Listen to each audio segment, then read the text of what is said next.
Have you ever stopped to think about how an idea, like a single idea, can travel through thousands of years of history? Well, today we're going to trace one. We're following it from these ancient spiritual texts all the way to, you guessed it, your social media feed.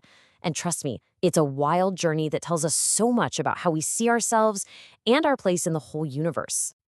Really, it all comes down to this one single question. It's a question people have been asking forever, right? And the whole idea we're digging into today, manifesting, well, it gives a really direct and super personal answer to it. Okay, so what are we even talking about here? When we say manifesting today, we're talking about this practice of focusing your thoughts and your energy to, make something happen in your reality.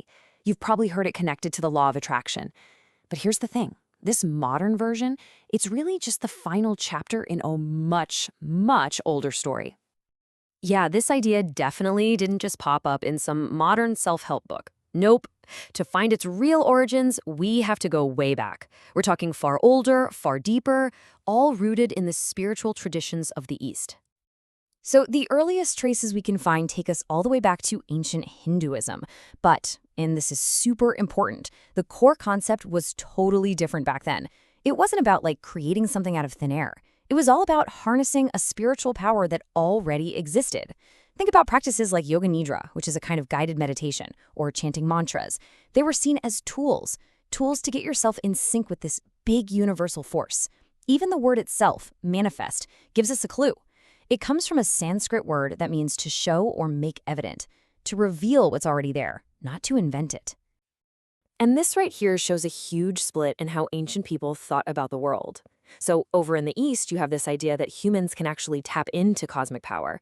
But then you hop over to the West, and you've got the ancient Greeks. And for them, no way. Power belonged only to the gods.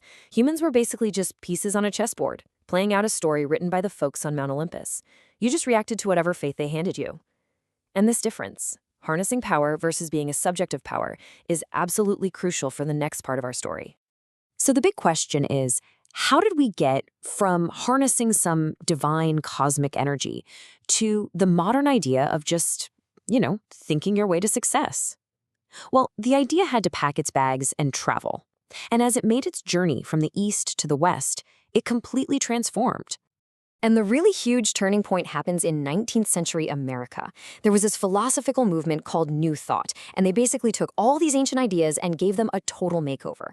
I mean, think about the vibe back then. It was all about rugged individualism, the American dream, forging your own destiny. So suddenly, the power wasn't something out there you had to connect with. Nope, it was inside you. It was in your own mind. And that, right there, is the moment modern manifesting was really born. And you can literally see the idea building step by step. First, you have a guy named Phineas Quimby who starts connecting our thoughts directly to our physical health. Then, boom, in 1855, the actual phrase law of attraction shows up in writing for the first time. But, and this is crazy, the concept just kind of hangs out on the fringes for over 150 years.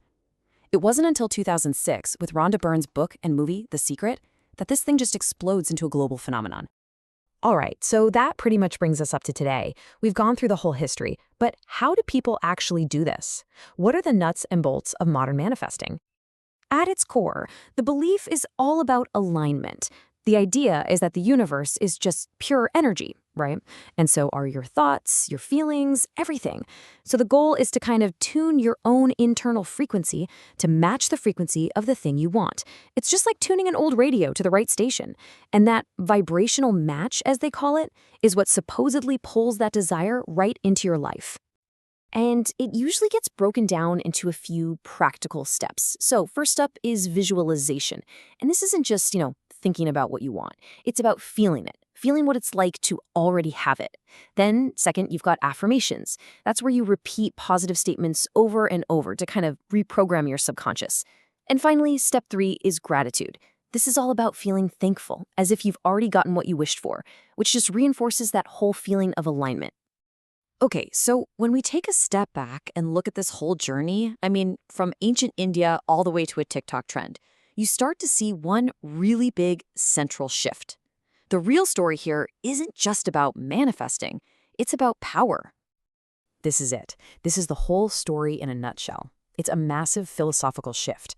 Think about it. What was once seen as a power that belonged to gods, some spiritual force completely outside of us, it's been relocated. Over hundreds and hundreds of years, that power has moved from the heavens down to earth and straight into the human mind. It basically puts the power to create your own reality directly into your own hands. And all of that leaves us with one last question to chew on.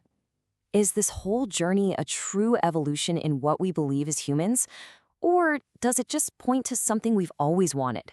A timeless, fundamental desire. The desire to be the authors of our own story and to shape our own destiny,